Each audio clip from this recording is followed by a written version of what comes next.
Cara yang terefektif adalah memanggil anak, ajak anak ngobrol sebentar aja. Sini sayang, sini.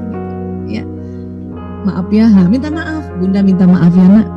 Kemarin Bunda ngegas, kasih istilah aja, ngegas. Kamu ngerjain soalnya atau kerjain PR-nya lambat banget ya. Bunda minta maaf ya nak. Kamu waktu Bunda marah, kamu marah juga nggak? Kadang-kadang anak-anak gini, kapan sih Bunda marah? Aku mah biasa aja. Berarti untuk anak itu dia tidak terlalu jadi masalah itu ya. Tapi ada anak yang ya dia langsung marah. Ya, aku juga kesel kemarin Bunda marah, aku juga marah. Terus ada lagi anak yang gini, diem aja ketakutan. Dia nggak berani itu, karena bukan nggak berani dia utarakan pada orang tua, dia wataknya introvert yang namanya pemikir. Jadi dia mau ngomong iya aja dipikirin. Bunda kemarin marah, kamu juga marah ya? Mau bilang iya aja tuh anak pemikir, itu lama dipikirin. Barangkali nanti sore baru mau dibilang iya gitu. Tapi apapun itu, kalau Bunda merasa, aduh saya keliru nih kemarin, sudah minta maaf. Ya, minta maaf. Dan kalimatnya adalah, Bunda minta maaf ya nak. Umi minta maaf ya nak. Ayah minta maaf ya nak. Selama ini tanpa rasa kita gini, maafin Bunda ya nak. Maafin Umi ya nak. Maafin ayah ya nak. Maafin Abi ya nak. Kita kan mau ajarkan anak bahwa kalau kita yang keliru kan kita nih, subjeknya kita dulu. Bunda minta maaf ya nak. Kalau maafin Bunda ya nak, kita nyuruh dia gitu. Ya, saya seingat saya waktu di Izada pernah juga ya saya cerita tentang otak pria wanita, masih ingat ya dulu ya. Nah, bahwa memang anak laki dan perempuan kan berbeda, ya kan. Nah, tentu anak laki-laki karena otak kanannya lebih dominan, dia selalu banyak gerak, banyak imajinasi, banyak main, banyak. Nah, itu yang kita harus pahami juga gitu. Sehingga pada saat ibu mulai sedikit-sedikit paham tentang begini kerja otak, itu lebih rileks ya. Dan yang luar biasa, ini ada satu riset mengatakan kalau ibunya rileks, anaknya bisa 3 kali rileks. Ibunya senang, anak 3 kali senang.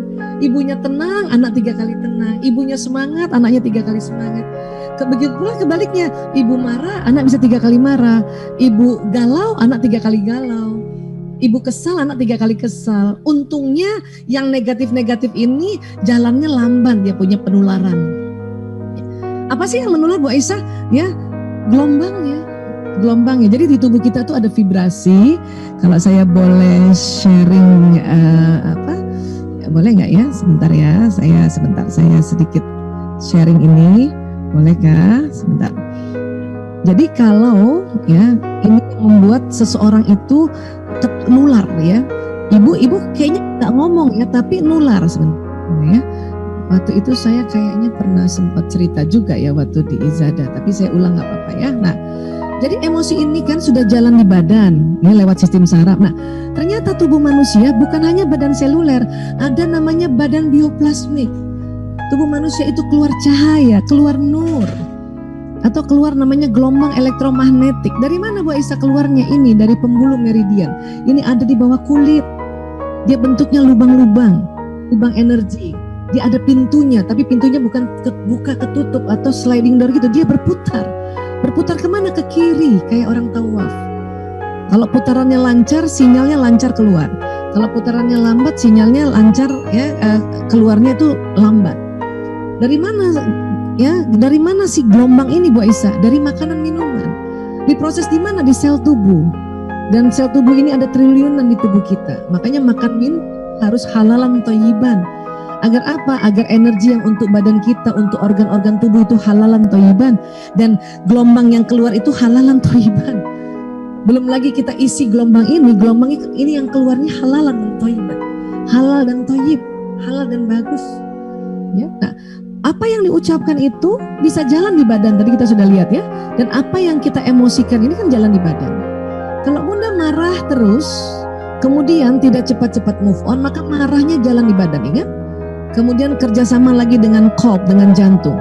Jantung ini punya kekuatan 5.000 kali ya frekuensinya, kekuatannya dibanding gelombang otak. Makanya keluarnya di kolb ini. Hati-hati. Ya. Dan ini akan menular sekeliling. Menular sekeliling, ya. Dan kenapa anak 3 kali Bu Aiza? Karena sinyalnya anak sama dengan bundanya. Kenapa? Karena tempat organ sel yang memproduksi gelombang ini dari sel telur ibu, bukan sperma ayah. Jadi kalau saya, nama saya Aisyah Dahlan, Dahlan itu nama ayah saya. Ya, ibu saya Hermina Ishak. Tapi ini ada namanya mitokondria ya. Mitokondria di tubuh saya yang jumlahnya triliunan itu dari ibu. Artinya sinyal ibu dan saya itu sama deh. Kalau misalnya dianalogikan ya dengan provider ya, ini bukan di endorse tapi hanya analogi. Kalau ibu saya Telkomsel, saya Telkomsel. Nah, saya punya 5, 4 laki 1 perempuan, lanang, prio, kakung, jaler, ragil. Dia punya mitokondria dari saya. Tapi nasab nama pakai nama ayahnya, lanang Sismadi, prio Sismadi dan sebagainya. Berarti saya kalau mau mendoakan itu, makanya doa ibu ke anak itu dahsyat banget, tapi tetap sebut nama bapaknya. Kenapa? Biar sinyal ini pergi ke orang yang kita sebut. Kalau berdoa, dia lebih fokus lagi, lebih fokus lagi. Pun kita nggak berdoa, bunda kesel, ini nyebar kanan kiri belakang. Dan anak bisa 3 kali kesel. Untungnya juga kalau lagi kesel, sinyalnya itu jalannya incoherent nih, jadi lambat. Kenapa? Tunggu, kita delete nggak dengan istighfar. Jadi sekali lagi ini akan membuat ya, walaupun kita nggak ngomong tapi kesel minta ampun itu nanti nular sekeliling kita. Bahkan ya orang yang di rumah kita, asisten rumah tangga kita juga kena itu. Inti magnet di rumah itu adalah ibu, apalagi terhadap anak ya. Kalau suami gimana Bu Aisyah? Kalau istrinya marah, suami 1 kali marah, tapi anak yang 3 kali marah. Ya, istri senang, anak 3 kali senang, suami 1 kali senang. Kenapa dia 1 Bu Aisyah? Karena dia frekuensi beda. Saya sama suami, saya Telkomsel, dia XL. Kan gitu. Tapi kok bisa nyambung XL ke Telkomsel? Ya bisa dong. Kita nelfon dari Telkomsel ke XL bisa kan? Tapi karena sudah terus ada hubungan intim suami istri, ritual hubungan intim suami istri itulah maka membuat sinyal istri walaupun bukan dari provider yang sama, dia providernya beda, tapi jadinya selaras. Paling tidak, kalau telepon saya sering telepon suami saya, walaupun kita providernya beda, tapi di quick access itu, quick access telepon nomornya suami saya nomor 1 duluan. Seperti itu kira-kira. Ya, nah, yang sama si suami dengan siapa? Dengan ibunya. Itulah makanya buat teman-teman yang masih punya ibu mertua, ya, ibunya suami itu harus dihormati. Bikin ibu suami senang, maka suami akan 3 kali senang, Masya Allah. Bu Aisyah, saya baru tahu ini ya, ibu mertua saya sudah meninggal, doakan. Arwah itu selalu melihat kita. Bayangin yang doakan bukan hanya anaknya, mantunya. Itu langsung bilang, ya Allah, kasih senang itu suaminya, anak mantuku itu ya Rob. Kenapa? Saya dikirimkan Al-Fatihah terus ya Rob. Dan lebih dekat lagi, orang udah meninggal, lebih dekat pada Allah itu lebih gampang lagi. Jadinya sekali lagi ini asik banget kalau cerita tentang mertua dan mantu ya. Bulan depan saya ada seminar umum, cerita judulnya Mertuaku Sayang, Menantuku Sayang. Nah, ibu-ibu boleh ikut nanti ya. Supaya apa? Supaya kita tuh betul-betul yang namanya berkah-berkahnya ibu mertua, terutama orang tuanya laki-laki, itu kita akan bahas dari semua sudut-sudut, sisi-sisi, sehingga kita, ya Allah, walaupun memang gak cocok, karena itu tadi ya usia doang, karena usia sama watak ya, tapi gimana caranya bikin senang dia. Berbahagialah yang ibu-ibu yang punya anak laki-laki.